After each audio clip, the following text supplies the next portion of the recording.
يعطيكم العافية. اليوم وصفتنا حتكون يخن بطاطا وجنبها فريكة، رح نعملها سوا. تابعوا معي الفيديو، يلا نبلش طريقة العمل. بالبداية رح نحمص الدجاج. طبعا حطيت السمنة ملعقة. رح نحط مطيبات مع البصل. عندي هون فروجة كاملة رح حمصهم. بعدها رح أضيف المية الدافية بعد ما حمصتهم. بالنسبة للفروج أنا منقعتها بالخل والملح، مغسلتها كتير منيح.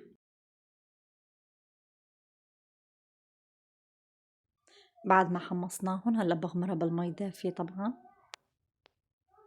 هلا بتركها لتطلع الرغوة على الوش، بشيل الرغوة، بتركها لمدة ساعة، ساعة وشوي، بملحها.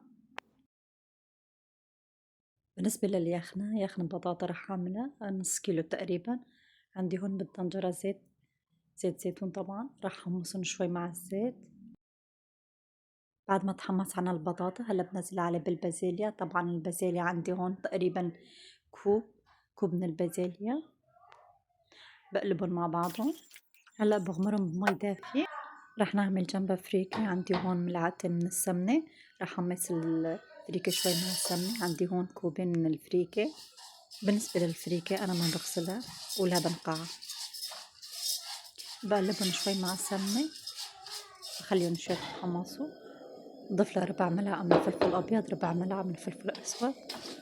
بالنسبة للفريكة أنا ما حطيت لها ملح، المرقة عندي ملحته قبل. هلا ضفت المرقة. هلا بغطيها بتركها تنطبخ لمدة تقريبا ساعة وساعة ونص، طبعا على نار هادية. رح حمص البصل. متابعيني الحلوين بتمنى تتابعوني على قناة اليوتيوب، تشتركوا بالقناة، تعملوا لايك للفيديو، تابعوني على حساب الفيسبوك، على حساب التيك توك ليصلكم كل وصفاتي. ملحت البصلات. هلا بنزل عليه دبس بندورة ملعقة ونص. ضيف ملعقة صغيرة من الفلفل الأحمر، ربع ملعقة من فلفل أسود، نص ملعقة من فلفل أبيض. بقلبهم مع بعضهم.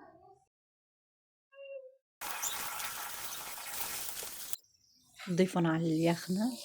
طبعا هون عندي البطاطا استووا نص استواء. بضيفهم البصلات، بقلبهم وبرجع بحطهم على النار. هلا بضيف اللحمة. طبعا حطيت لها لحمة مسلوقة. هلا بقلبهم، بحطها على النار لمدة نص ساعة، بطفي تحتها. هلا اتجهزوا عندي. بزينها بالبازيليا، بحط بالنص اللحمة، بحط لها على الوش مكسرات. ما بتتخيلوا الريحة والطعمة. بنصحكم تجربوا نفس الطريقة. هاد كان وصفتي لليوم. بتمنى إذا عجبكم الوصفة تكتبوا لي بالتعليقات، تكتبوا لي تجاربكم. صحتين وعوافية.